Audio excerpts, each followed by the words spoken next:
Fala, gente linda, continuando agora com nossas aulas de botânica. A gente está falando ainda dos grupos vegetais. Nós já falamos dos grupos que são as criptógamas, que têm a estrutura reprodutora escondida. Agora nós vamos falar das fanerógamas, que são as gimnospermas e angiospermas. O próprio sufixo dos nomes já é diferente, que significa que são plantas com as estruturas reprodutoras bem visíveis. Está até aqui um desenhozinho da pinha. A gente vai falar um pouquinho mais, está aqui, ó, a estrutura reprodutora. Enfim, as fanerógamas, elas são chamadas assim justamente por isso, porque elas têm a estrutura reprodutora visível, ok? As gimnospermas ainda não, né? São plantas vasculares, sim, porque a parte de pteridófitas todas são.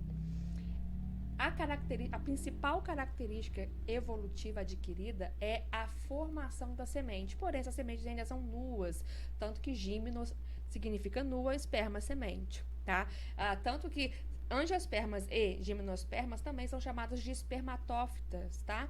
Justamente por conta da formação de sementes. As gimnospermas têm a semente nua, ou seja, não envolvida por um fruto, e as angiospermas, ela tem estruturas que envolvem essa semente, que é o fruto, ok?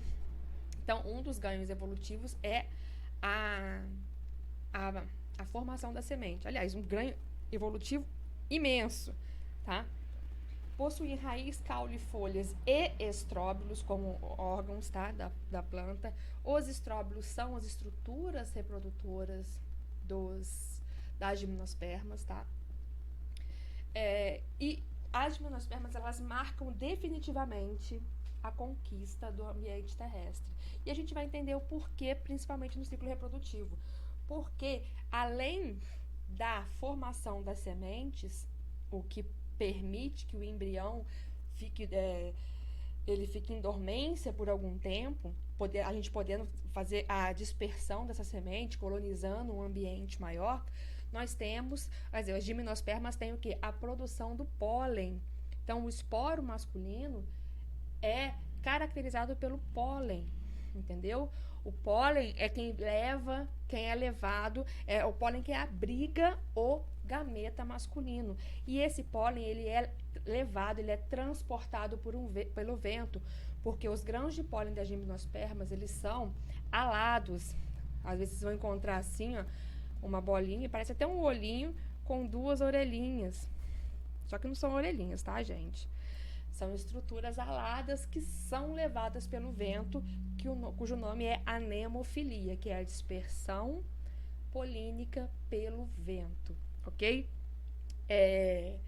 A gente vai falar de outros tipos de dispersão quando a gente estiver falando das angiospermas, mas para as gimnospermas você tem que guardar que o pólen é alado e levado pelo vento. Então, isso fez com que eles não dependessem mais da água.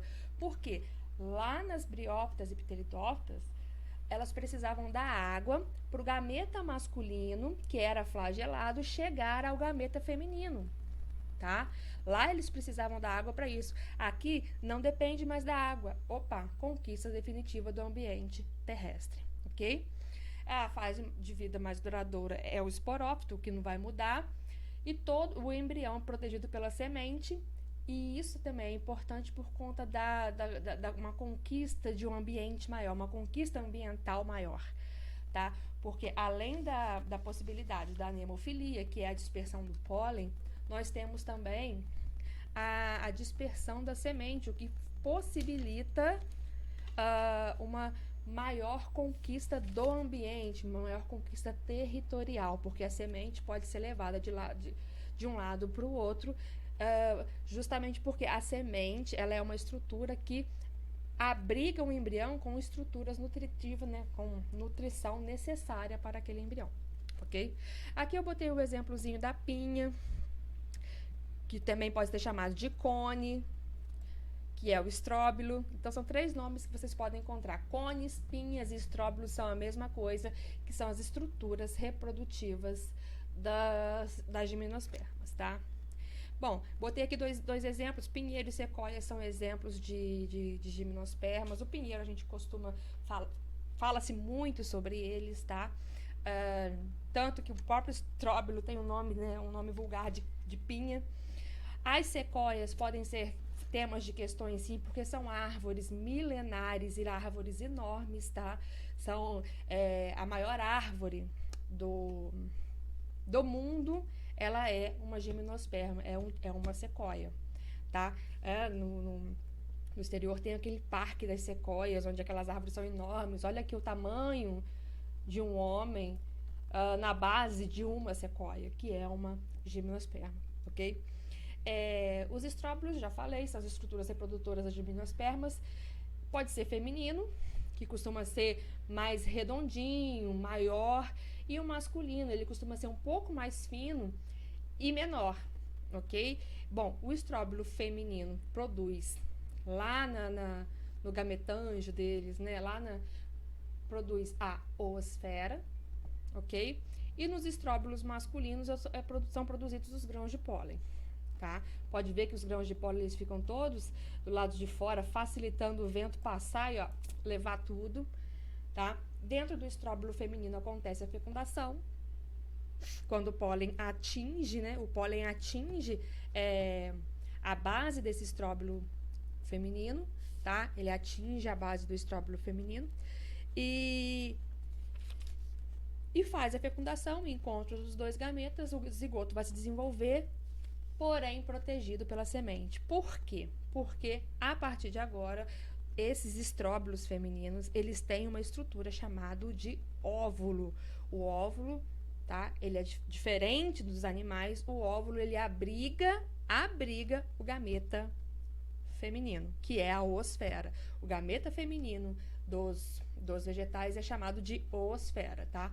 O óvulo, neste caso, ele vai dar origem a essa estrutura carnosa da parte da semente, essa estrutura nutritiva da semente, tá?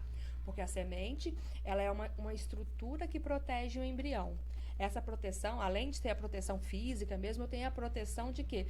De uma nutrição que aquela semente precisa ter para conseguir se sustentar até que ela possa fazer a própria fotossíntese. Ok. Aqui novamente eu botei as pinhas e o pinhão. Não falei do pinhão no slide anterior. Olha só. O pinhão, muitas questões já falaram. Eles colocam o pinhão como um fruto do pinheiro. Isso é uma afirmativa, né? É uma afirmativa completamente errada, tá? Primeiro, pinhão é uma semente e eles vão fazer essa confusão com vocês, sim. Pinhão é uma semente, pinheiro é uma gimnosperma. Gimnosperma não tem fruto, só forma semente nua, ok?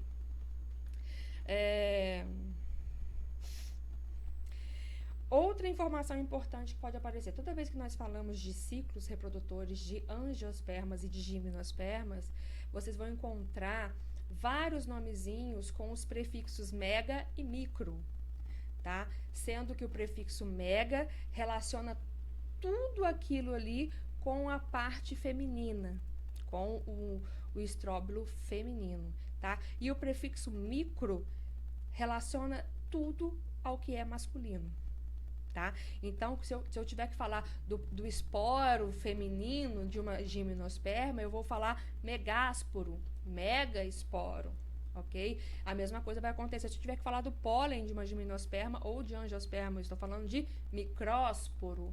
E isso serve tanto agora para as gimnospermas quanto para a nomenclatura das angiospermas, ok? Vamos na reprodução.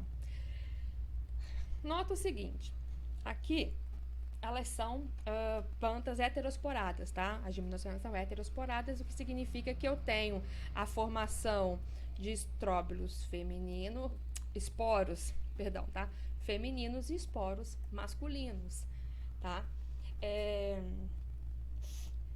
A formação de esporo, olha só a estrutura, essa daqui é como se fosse uma abinha dessas daqui da pinha feminina, onde a base eu tenho o meu megásporo. Eu tenho o meu megásporo, que é o quê? O esporo feminino. E aqui eu tenho o meu micrósporo, que são os grãos de pólen, o meu esporo masculino, ok?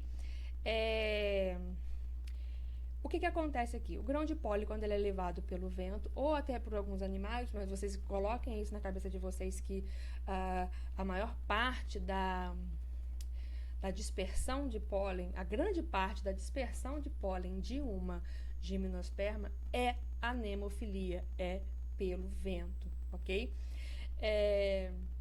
Os grãos de pólen encontram o estróbilo feminino, a base do estróbilo feminino, aonde eu tenho a entrada do meu óvulo. Lembrando que o óvulo é uma estrutura que abriga, no caso dos vegetais, o óvulo é uma estrutura que abriga o meu gameta feminino, ok? Ele abriga o meu gameta feminino. O que acontece quando esse grão de pólen ele chega próximo ao óvulo, ele tem a capacidade de formar o tubo que a gente chama de tubo polínico, que é nada mais do que um sifão, um tubo em que vai chegar lá no gameta feminino, que é a oosfera. Esse tubo ele vai levar os gametas masculinos que estão dentro do grão de pólen, ele vai levar até o gameta feminino. A partir daí acontece a fecundação, a formação do zigoto e posterior formação do embrião. Só que, além da formação do embrião, eu tenho o desenvolvimento do meu óvulo. E o desenvolvimento do meu óvulo vai dar origem a essa capa protetora do embrião, que é a semente, tá? Então, toda vez que a gente falar de desenvolvimento do óvulo, eu estou falando de desenvolvimento do óvulo para formar uma semente, ok? A partir do momento que a semente tem essa possibilidade. Ela tem a possibilidade de ficar em dormência, mas a partir do momento que ela encontra as condições ideais para que ela possa germinar, aquela nutrição que está ali dentro, ela vai ser suficiente para o desenvolvimento daquele embrião até que ele possa o quê? Realizar a própria fotossíntese. Tanto aqui eu estou te mostrando uma araucária jovem, um esporófito jovem, tá? Vamos lá agora, esporófito e gametófito, porque isso não mudou. Esporófito tá aqui, ó. Ok? O meu esporófito bonitinho. Gametófito tá aqui, ó. Ok? O meu esporófito produz os esporos e os meus gametófitos que estão dentro aqui dos esporos produzem os meus gametas. O meu esporófito diploide e o meu gametófito aqui dentro haploide. Vocês podem notar que, evolutivamente falando, o meu gametófito só vem diminuindo de tamanho, tá? Lá nas briófitas, o gametófito é a fase predominante de vida. Aqui, nas pteridófitas, já não é mais predominante, mas eu ainda consigo chegar a 1 centímetro, vamos dizer assim. Aqui são estruturas, o gametófito são estruturas microscópicas, ok? São estruturas microscópicas, porque o meu grão de pólen é o meu esporo, e aqui dentro eu tenho meus gametângios, que a gente chama, né? Ou microgametângios, vamos dizer assim, porque eu tô falando de um grão de pólen, tá? Então, a reprodução básica das gimnospermas é isso aqui. É só para vocês lembrarem que eu tenho a formação somente de semente. E quem dá origem à semente é o óvulo, tá bom? Um beijo para vocês.